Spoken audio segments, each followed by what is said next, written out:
Sabe, a história do fim da monarquia no Brasil é fascinante. A gente está falando de um regime com quase 90 anos que não acabou por causa de uma guerra ou uma grande revolta popular. Ele simplesmente deixou de existir. E tudo isso aconteceu em um único dia. Então, vamos mergulhar nessa história para entender como um império pôde desaparecer assim, da noite para o dia. Pois é, o dia é 15 de novembro de 1889. E o fim do Império Brasileiro não foi o resultado do povo ir para as ruas. Foi, na verdade, um golpe, uma ação político-militar. Isso já levanta a questão principal de toda essa história. Como é que um regime tão longo, liderado por um imperador que era sim popular, foi derrubado de uma forma tão rápida? E é muito importante frisar isso. O que aconteceu foi um golpe de Estado. Foi um evento organizado por um grupo bem pequeno de líderes militares e algumas elites que estavam insatisfeitas. Não foi uma mobilização do povo brasileiro, de jeito nenhum. E aqui está o grande paradoxo que a gente precisa entender para sacar essa história toda. Existia uma separação clara entre o homem, Dom Pedro II, e a instituição, a monarquia. O povo, no geral, gostava e respeitava o imperador. Mas as elites, os poderosos da época, olhavam para o regime imperial e viam algo ultrapassado, fraco, uma coisa fora de lugar num continente que já era quase todo de repúblicas. Ok, agora vamos dar um passo para trás e olhar as coisas que já não iam bem há muito tempo. Vamos ver como as rachaduras na base do Império começaram a aparecer bem antes de 1889.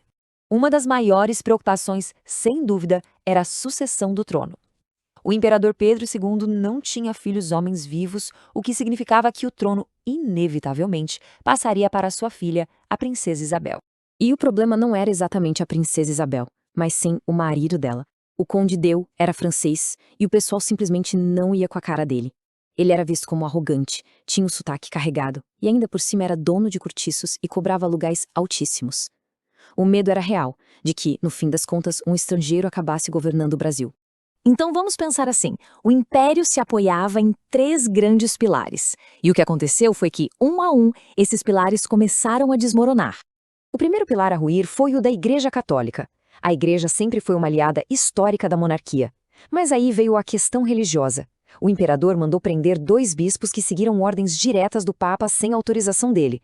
Isso criou uma crise gigantesca e afastou a Igreja do Estado.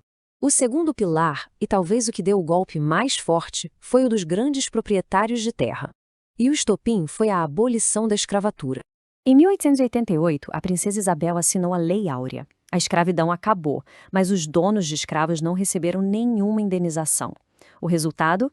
A elite agrária, que era a base econômica do império, virou a casaca. Eles se tornaram republicanos da noite para o dia, mais por vingança do que por convicção. E aí, finalmente, o último pilar que caiu. E era o mais perigoso de todos, os militares. Depois de lutar e vencer a Guerra do Paraguai, o exército voltou se sentindo completamente desvalorizado e desrespeitado. Eles viam um governo de civis que os mandavam para a morte no campo de batalha, mas na hora de governar, os ignorava. Essa insatisfação foi crescendo, crescendo. Com todos esses pilares no chão, o império estava por um fio. Só faltava um empurrão final.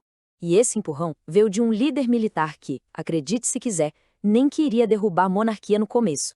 Estamos falando do Marechal Deodoro da Fonseca. Ele era monarquista, amigo pessoal do imperador. A ideia dele, a princípio, era só derrubar o primeiro-ministro da época, o Visconde de Ouro Preto, e não o imperador. E aí o dia do golpe foi uma sequência inacreditável de eventos. Espalharam um boato de que Deodoro seria preso. Para piorar, disseram a ele que um grande rival político seu assumiria o poder. Foi o que bastou. O plano, que era para o dia 20, foi antecipado. O que começou como uma ação para derrubar o gabinete, em questão de horas, se transformou no fim de 89 anos de império. A monarquia tinha acabado. Mas aí surgiu uma pergunta fundamental. Ok, e essa nova república? Ela é para quem, exatamente? A frase mais famosa sobre aquele dia é a do jornalista Aristides Lobo. Ele disse que o povo assistiu a tudo bestializado, ou seja, atônito, surpreso, sem entender direito o que estava acontecendo, como se fossem meros espectadores. Mas, claro, existem outras visões. Pesquisas mais recentes mostram que, para muita gente, a ideia de uma república era sim um sinônimo de progresso, de modernidade. Mesmo que o golpe em si não tenha sido um movimento que veio das ruas, e logo depois do golpe, a incerteza era total. Tinha gente como o grande escritor Eça de Queiroz, que achava que o Brasil ia se quebrar em vários pedaços. Outros, como Gilberto Freire, diziam que a unidade cultural do país era forte demais para isso acontecer. No fim, a questão que fica é essa.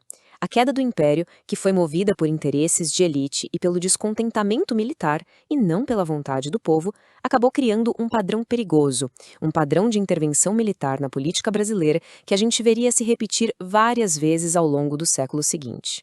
Foi um passo inevitável ou um acidente de percurso que moldou a nossa história? É algo para se pensar.